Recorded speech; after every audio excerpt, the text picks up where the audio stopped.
Here is the deal. You're gonna spend the next 10 minutes of your precious time trying to solve this position to the best of your chess ability. Afterwards, I'm gonna share with you 5 calculation principles that's gonna massively improve your chess. This is gonna change the way you play chess forever, but only if you're gonna do your part first. So it's black to move, find the best continuation.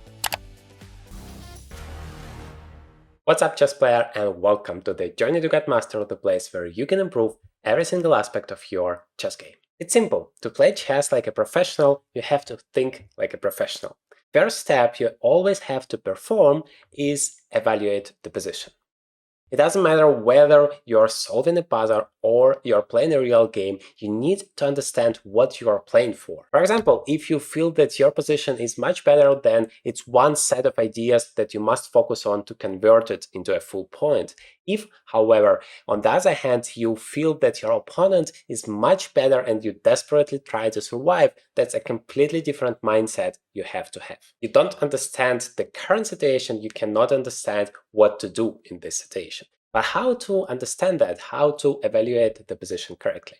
Well, you have to take a look at the few very important factors. First of all, it's king's safety. It always comes first, because if you're about to get checkmated, then it doesn't matter even if you have an extra queen. In this position, we see that both of the kings are pretty unsafe, but the black king is definitely worse, because if you allow white like one tempo to play rook h3, then queen takes h6 is basically absolutely unstoppable checkmate threat. The second thing you evaluate in the position is the material, whether one of the sides has more material than the other one. Why is it important? Well, because for example, if you have more pieces on the board than your opponent does, then it's really beneficial for you to trade pieces. Because for example, if you have 10 pieces and your opponent only has 9, then you have 10% more pieces. However, if you trade a bunch of pieces and you have 2 and your opponent only has 1, then you have twice as many pieces. In this case, however, black only has 1 extra pawn and white is basically about to give a checkmate, so it's not really about the pawns anymore, it's about who is gonna be the first one to create a very dangerous threat. Finally, the third thing I want you to take a look when you try to evaluate the position is the pieces activity.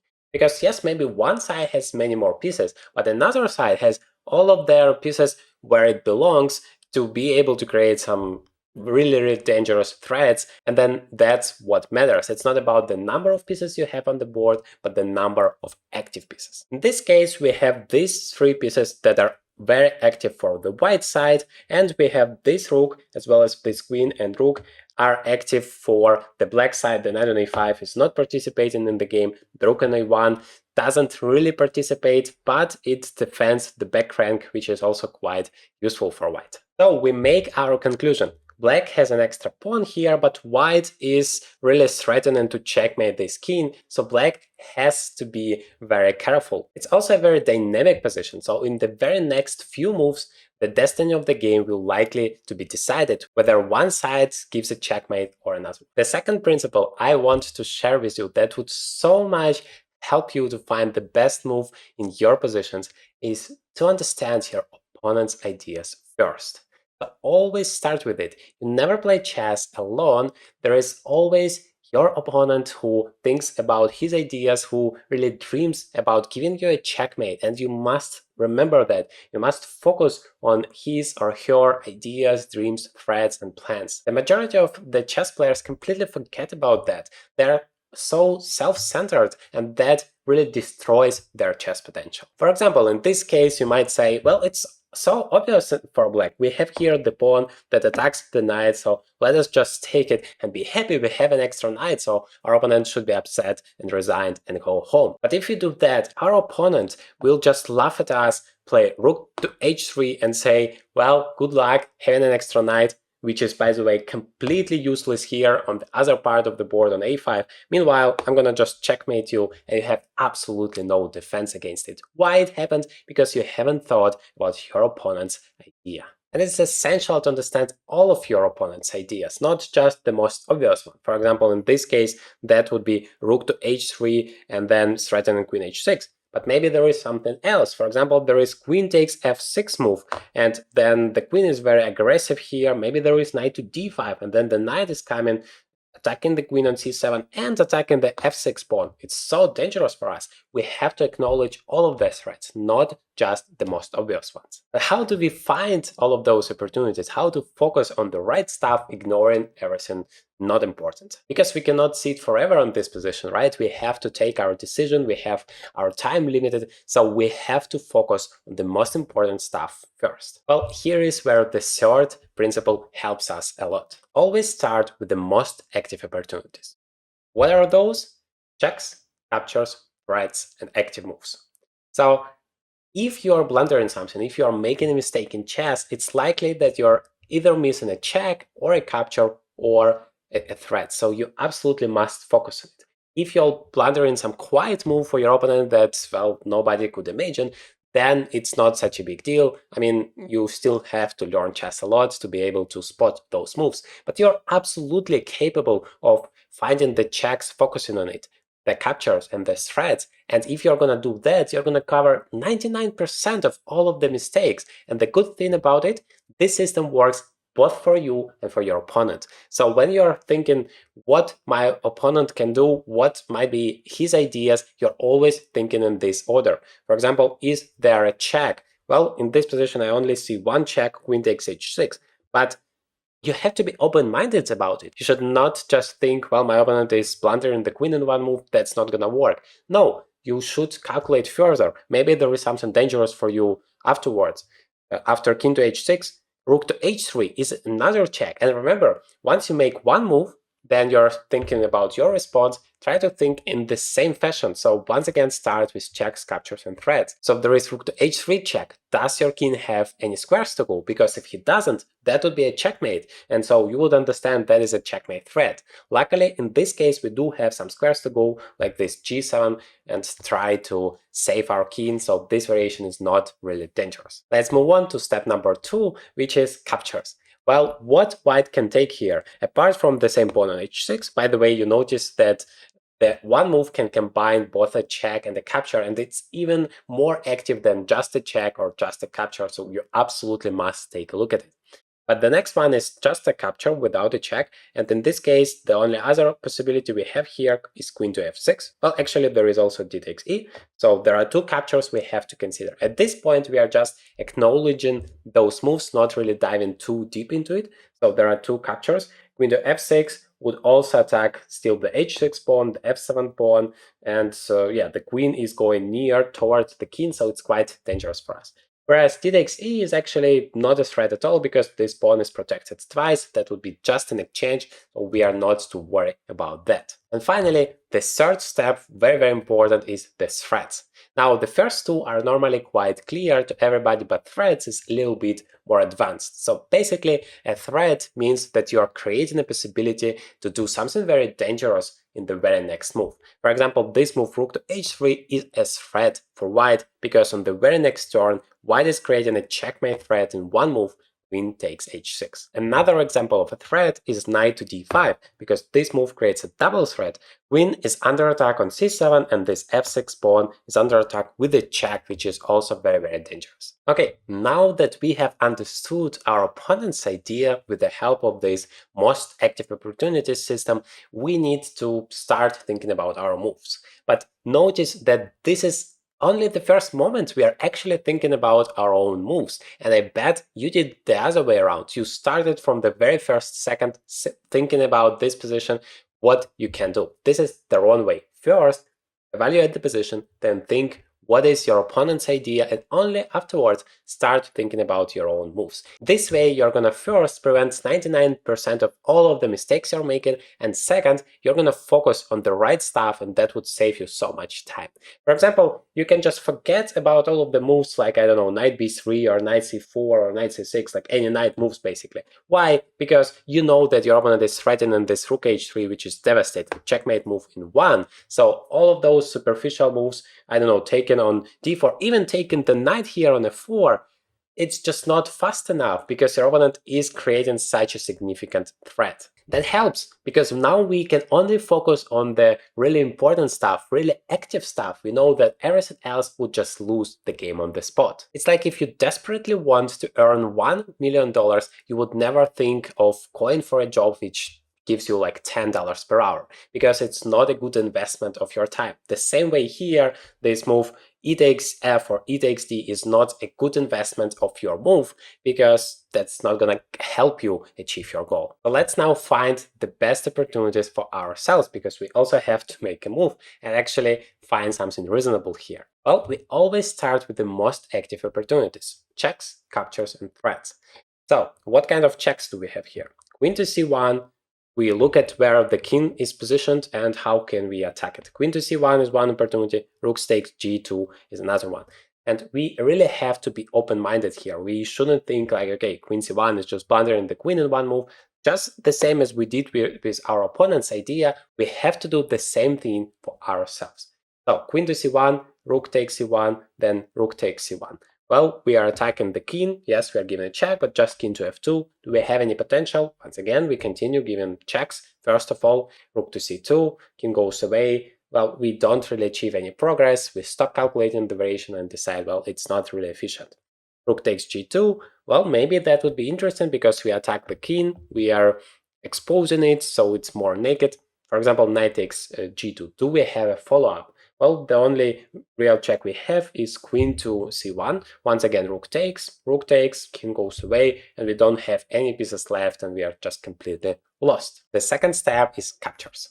So what can we take here? As mentioned, this knight on f4 and this pawn on d4, the only two things we can take, except for the pawn on g2, but we have already covered that. And at first glance, taking this knight on f4 might feel like a very good option, but as we have already figured out, that doesn't work. Why? Because of the fourth principle I want to share with you. Don't finish your variation too early. So we tend to think a lot about ourselves, what we want to achieve. We want to take this knight, and it's so great because it was very, very important to our opponent, and now he doesn't have it anymore, so we are happy with it. But that's not the right way to think about it. The right way would be, okay, we are gonna take the knight, but in the end of the day, it's just one knight, one piece. There are so many pieces on the board, so maybe our opponent has a very good idea afterwards. And then we are once again starting with checks, captures, and threats, and we find this move rook to h3, and we figure out, okay, there is actually no defense. We also should not finish the variation after rook h3. We should ask ourselves, first of all, what is this threat? And secondly, do we have a way to deal with this threat? This threat is queen takes h6 checkmate, because, well, it's a check, so you must focus. So we must focus on the checks first, and then do we have a way to protect it? Well, absolutely not. Do we have a way to escape with our king? Also not. So this is a devastating spread, and as we don't have any active opportunities, also we don't really have any checks, so we make a conclusion, this variation doesn't work for us, and we move on. Okay, the third step is creating threats.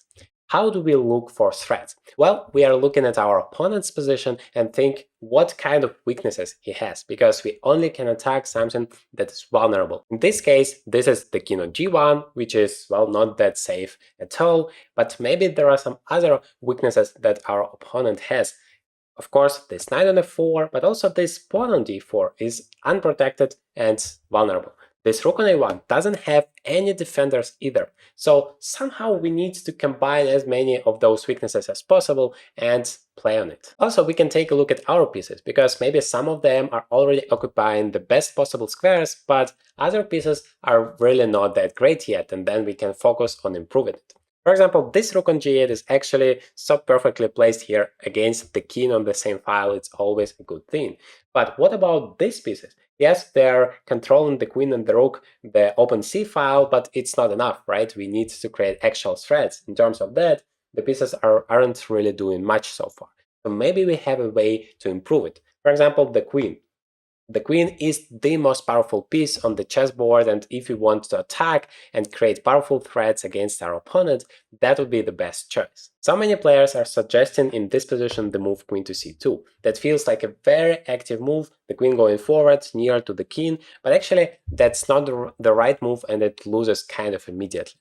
Why? Because, once again, we have to focus on what our opponent wants to do, and also we need to focus on really the usefulness of our moves, because queen c2 might look great, but it actually doesn't create any threats whatsoever. Why? Because this g2, the key pawn that we are putting a lot of pressure now, is protected by this knight on f4. So there are no threats. We can take on g2 with the rook, but then just knight takes and there is absolutely no follow-up. And the back rank is also covered. Like, yes, we can say that we want to play queen b2 to attack this rook on a1, but it's so slow because our opponent will have the move first. And also, queen to b2 is not such a great threat for our opponent because he can just move his rook, make that active move, improving his piece, the rook from a1 to f1, where it would support the king more, and you don't really have any threats, it's also protected, so it's not a good strategy. Instead, as we have figured out that our opponent is about to make a devastating threat and give us a checkmate,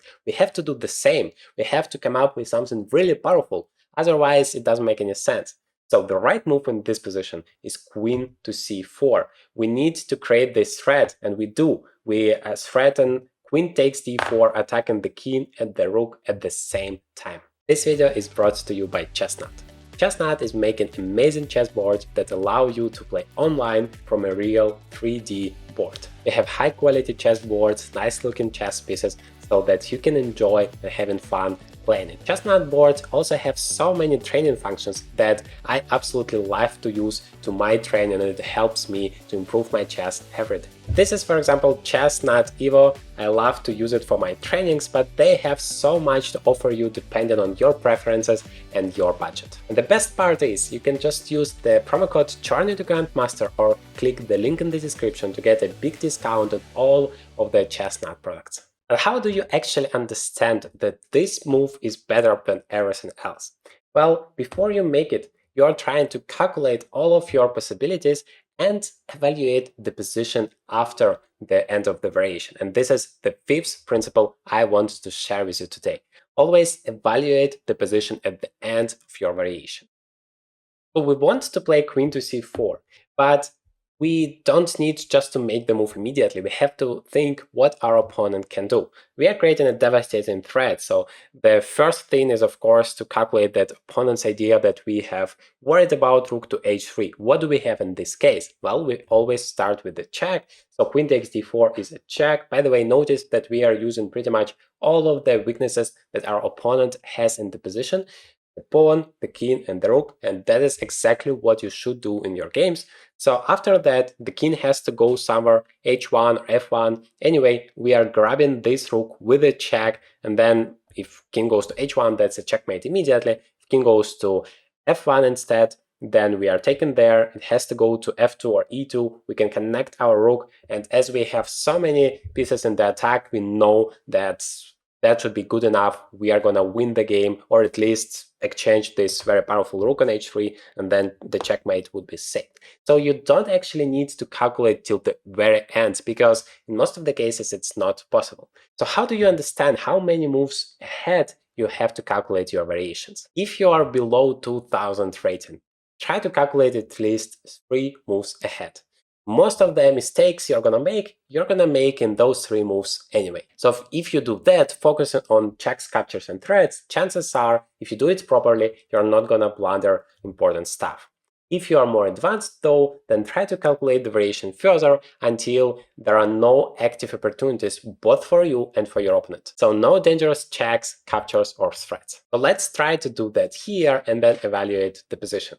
We have figured out that rook h3 doesn't work because in the end of the day we grab a rook and we win the game, and that is our evaluation. Black is winning. What else can white do? Well, remember the checks, captures, and threats system. Queen takes h6, we have already figured out that is not a threat, we are not losing. Queen takes f6 or knight d5, the threats we have mentioned before don't really work anymore because we have created a bigger threat with queen takes d4 check, then we are winning the rook and the king is in trouble. So our opponent basically cannot ignore it. Maybe he can defend somehow against it. But notice that first you start with active opportunities for your opponent, and then you continue with passive defensive ones, not the other way around. So many players do it their own way and blunder some very important things. So of course, if the problem for white is this pawn on d4, maybe there is a way to protect it. For example, play rook to d1.